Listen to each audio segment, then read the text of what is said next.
네, 오버나잇 승부주 함께합니다. 금요일 이 시간에는 SK증권 압구정 PRB센터 박백민 과장 모시고 이야기 나눠보도록 하죠. 안녕하세요. 예, 안녕하세요. 네, 첫 번째 종목을 효성을 가지고 나오셨습니다. 제가 들어가기 전에 이야기를 좀 나눴는데 기관이 많이 사고 있네요라는 이야기를 했어요. 어떤 부분이 좀 효성의 투자 포인트가 되고 있는지 주가 전망과 함께 투자 포인트 짚어보도록 하죠. 예. 뭐 효성은 회사 이름은 이제 다들 아실 겁니다. 근데 정확히 이 회사 뭘 하는지 아신 분은 많이 없을 거예요. 왜냐하면은 굉장히 하는 사업이 많습니다. 굉장히 복잡합니다. 일단은 섬유 부분은 하는 건 다 알고 있지만 뭐 산업 자재라든지 화학, 중공업, 건설, 무역 굉장히 비중도 골고루 분포되어 있습니다. 이 하는 사업 분야가 많은 만큼 이 말도 많고 탈도 좀 많았던 게 사실인데요. 하지만 이제 효성을 좀 주목해야 되는 이유는 올해는 이런 관련된 대부분의 악재들이 어느 정도 해소가 지난해 된 것으로 생각을 하고 있고요. 이제는 실적만 잘 나오면은 주가는 그냥 이제 우상향으로 올라갈 가능성이 높다 이렇게 보고 있습니다. 작년 같은 게 왜 안 좋았냐면은 일단 구조조정하면서 일회성 비용이 많이 발생했고요. 그리고 3,600억대의 그런 세무조사 추징금이 있었습니다. 그런 일회성 비용들이 아무래도 반영이 되다 보니까 적자 전환을 했고 그런 악재들이 일단은 크게 좀 해소가 됐다 이렇게 볼 수 있겠습니다. 중공업이나 건설 이런 부분 같은 경우는 구조조정을 했기 때문에 이제 올해부터는 비용이 어느 정도 좀 크게 줄어들 것으로 보고 있고요. 게다가 이제 전통적인 효성의 수익 사업입니다. 섬유는 이쪽 부분이 작년 4분기부터 많이 좋아지고 있는 것을 볼 수가 있었습니다. 그래서 정리를 하면은 전반적인 이 사업의 비용이 줄어들고 수익은 늘어나면서 올해는 이제 전년 대비해서 큰 이익 개선이 기대된다 이렇게 보겠습니다. 네, 사실 효성 같은 경우에는 특수 섬유 부분에 막강한 점유율을 가지고 있습니다. 이 부분이 좀 실적이 좋아야 효성도 좀 뚜렷한 성장세를 기록할 수 있을 것 같은데요. 이 부분 어떻게 되고 있습니까? 네, 효성의 이 주력 제품은 섬유 중에서 스판덱스라는 그런 제품인데요. 이 부분에서 이 세계 1위의 기업입니다. 2011년, 12년 같은 경우는 이 섬유 시장의 시황이 굉장히 좋지 않았습니다. 그래서 영업이익률이 2012년 1분기에는 0.9%까지 하락을 했는데요.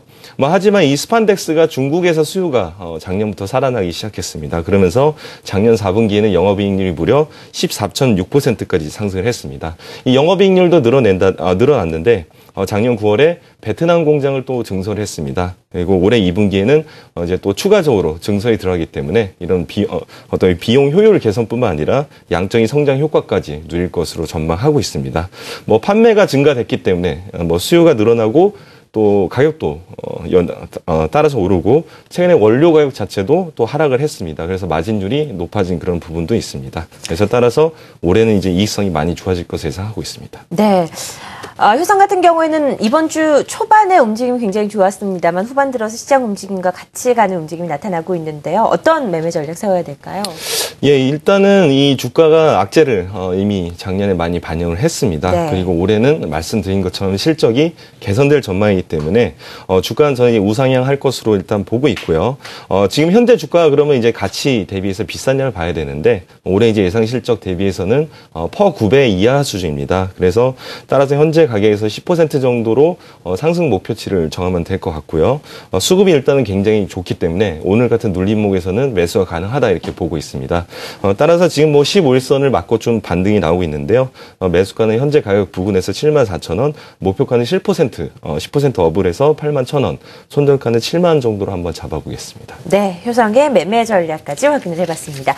두 번째 종목 만나보도록 하겠습니다. 우리 코스닥 시장에서 가장 핫한 테마 중에 하나죠. 모바일 게임즈 중에 개인빌 가지고 나오셨는데요. 자세한 종목 소개 부탁드립니다. 예, 이 종목은 사실 지난 2주 전에 가져왔지만 시간 관계상 소개를 못 시켜드렸었는데 이미 좀 15% 정도 올라왔습니다. 하지만 목표가를 그때 당시 1차, 2차 나눠서 뒀거든요. 1차 목표가는 달성을 했지만 아직 2차가 남았기 때문에 오늘 이렇게 눌리는 그런 상황에서 가져왔습니다. 모바일 게임주가 이제 전반적으로 작年좋지 못했지만 올해 들어서 다시 이제 부각이 되고 있고요. 이제 게임주들이 전반적인 상승과 함께 또 최근에 뉴스가 있었죠. 미국에서 그 캔디 크러쉬 사가라는 전 세계적으로 히트친 게임의 개발사 킹 디지털 엔터테인먼트라는 회사가 있습니다. 26일에 상장을 할 예정인데요. 시가총액 8조 원 규모로 보고 있습니다. 그렇기 때문에 이제 게임주들이 전반적으로 많이 빠졌는데 이젠 다시 비싸져야 된 어느 정도 가치를 다시 좀 높게 보여야 되는 게 아닌가 이런 관측이 많은 것 같습니다. 그래서 바닥권에서 크게 돌리는 그런 시기라고 볼 수 있고요. 가장 중요한 부분은 이제 전반적인 그런 모멘텀 상승도 있었지만 게임빌이 작년에는 내놓은 게임들이 그렇게 뭐 성적이 좋지 못했습니다. 하지만 올해는 새로운 히트작이 나왔죠. 2월 18일에 출시가 되었는데요. 별이 되어라라는 그런 게임인데 오늘 기준으로 제가 매출 순위 확인해 보니까 애플에서 이제 3위 그리고 구글에서는 4위를 기록하면서 계속적으로 출시된 이후에 상위권을 기록하고 있습니다. 그래서 1분기 영업이익을 이제 증권사에서 48억 정도로 48억보다는 줄어든 정도로 39억 정도로 예측치를 잡아놨었는데 일단 무난히 달성이 가능할 것으로 보고 있고요. 그리고 개발 인력도 많이 충원을 했습니다. 80명을 추가로 뽑으면서 400명 정도로 증원이 됐고요. 그리고 올해 3월에는 또 기대작인 레전드 오브 마스터라는 게임이 론칭이 되기 때문에 여러분들이 좀 기대를 하셔도 될 것 같다 이렇게 보고 있습니다. 네, 마지막으로 게임빌 매매 전략 세워보도록 하겠습니다. 최근에 많이 올랐죠?